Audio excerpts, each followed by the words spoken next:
The worst of it happened shortly after I turned 18. After you wash the car, I want you to go and get me cigarettes and wine from the store.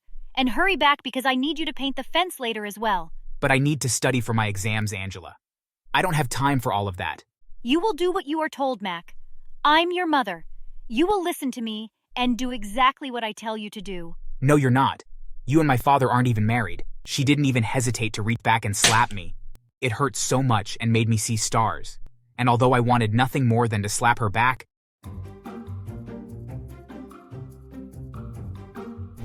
Hi there, my name is Mac. I know. It's not the most clever name in the world, but what can I say? I wasn't the one that originally picked it. Personally, I think my father had picked it out because he had a great sense of humor and was a huge fan of macaroni and cheese. And considering how much my mother loved him, and often she joined him in his pranks and jokes, I can only guess that my mom liked the name as well and allowed him to give it to me. Growing up, our house was always filled with laughter, either from the telling of jokes or from harmless pranks that we would pull on each other. I never had any siblings, but I didn't mind. We were a happy small family, and I honestly thought that we would be together forever. But fate had a different idea. I will never forget the day that my mom came home crying. It took my father and I several hours to calm her down, and once we did, she shared the terrible news with us. She had just come from the doctor and had been given the news that she had an inoperable brain tumor and that she would be lucky if she lived a full year. My father and I were deadly silent as we tried to process what we had just been told. That year, though, my father made it his personal mission to make sure that my mother's last year was filled with as many good laughs as possible. But sadly, she did pass away, and we were devastated. It took years of therapy before we finally began to feel something even close to being happy. The first time that my father left a whoopee cushion on my chair, I felt more relieved than annoyed. It meant that we were truly healed and feeling like ourselves again. My mother would never be forgotten, of course, but we had finally gotten to a place where the pain wasn't overwhelming. As the years passed, my father did date from time to time, but it was never anything serious. That is, until he brought home Angela. Angela was something altogether different. She had no sense of humor at all and would get extremely angry whenever my father would pull an innocent prank or tell a joke. Personally, I didn't understand what my father ever saw in her, but he promised me that he was happy, but I often wondered if he actually was. On top of that, Angela had a daughter, Jessica, who was incredibly obnoxious. Mac, you're such an idiot. Wait, what? What did I do? You were born, and that's more than enough. When are you going to move out, you freeloader? She was constantly saying things like that, and it never made any sense, especially since I was only 15 at the time, and her mom had moved into our home, and as far as I was concerned, they were the freeloaders. It honestly felt like they were only living with us so that they could get my father's money. As annoying as Jessica was, sadly, Angela was no better. She constantly would force me to do chores, which I didn't mind as I always had chores that I was responsible for, but Angela always made me do more than what was fair. And she never made Jessica do anything. She only ever thought it was my duty. Dad, can you please talk to Angela? She constantly makes me do everything around here and never makes Jessica help. I know, Mac. I've spoken to her before. Just keep doing your best. I honestly couldn't understand why he wouldn't help me, but things would only get worse. The older I got, the more that Angela would demand of me. The worst of it happened shortly after I turned 18. After you wash the car, I want you to go and get me cigarettes and wine from the store. And hurry back because I need you to paint the fence later as well. But I need to study for my exams, Angela. I don't have time for all of that. You will do what you are told, Mac. I'm your mother. You will listen to me and do exactly what I tell you to do. No, you're not. You and my father aren't even married. She didn't even hesitate to reach back and slap me. It hurt so much and made me see stars.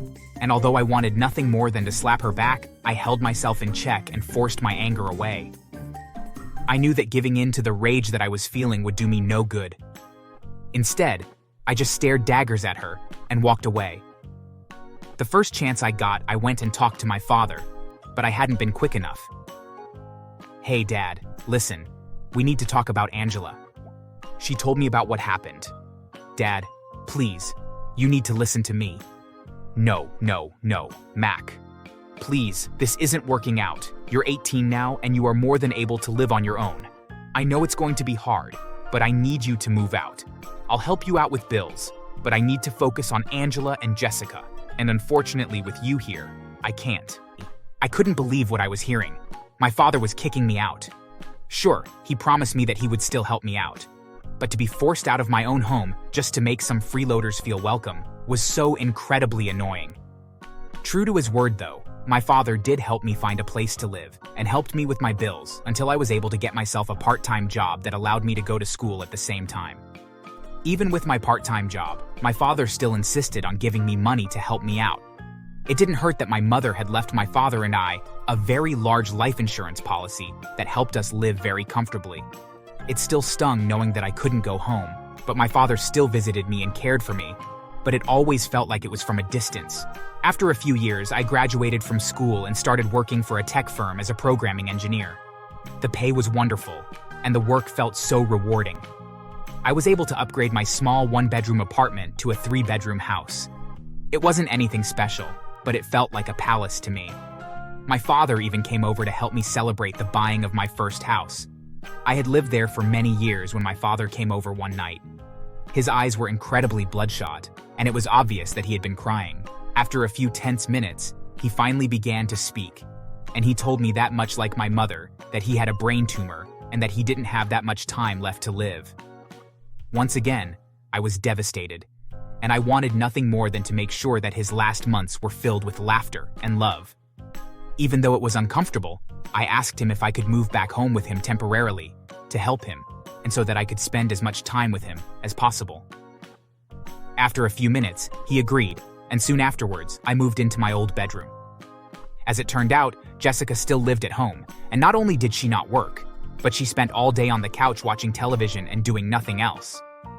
Angela wasted no time, though, and instantly approached me as soon as my suitcase was unpacked. I don't know why your father would allow you to come back and live here. Relax, Angela. It's temporary. I'm only here to help my father. He is going through something right now, and he needs me to be here, and I also need to be here for him. Well, thankfully it's only temporary, but don't think that you'll get to stay here for free. And don't get any ideas in your head about trying to weasel your way back into the will. Your father cut you out when you left, and you'll be lucky if he lets you pay for the funeral when he dies. True to her word, she demanded that I pay rent while I was staying there and gave me a laundry list of chores to do. As a way to keep the peace, I chose to do them and to pay the rent and keep it a secret from my dad. I wanted more than anything to make sure that my father's last days were as stress-free as possible.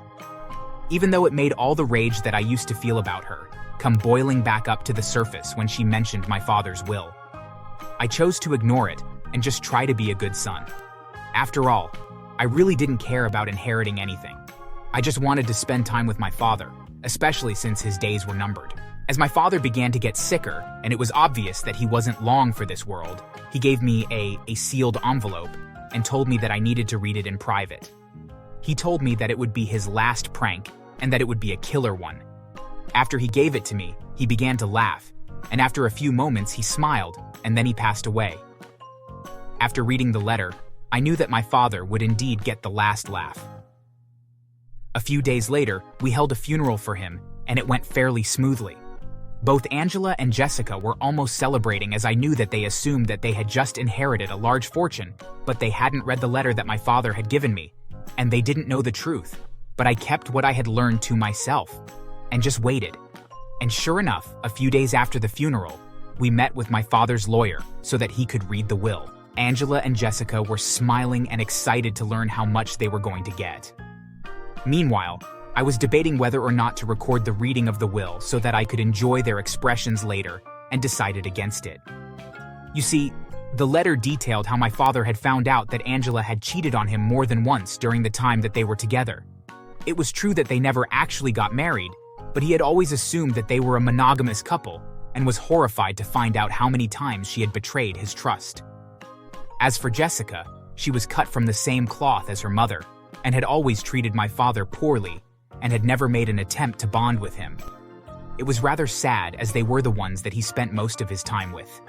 He was very apologetic of that fact and had promised me that he would be leaving his entire inheritance, as well as his home to me, as a way of apologizing for all the lost time that we had missed out on. Slowly, the lawyer read the will, and as he read out what my father had decided in the letter that he had written to me, I got to see the looks of shock on Angela's and Jessica's faces.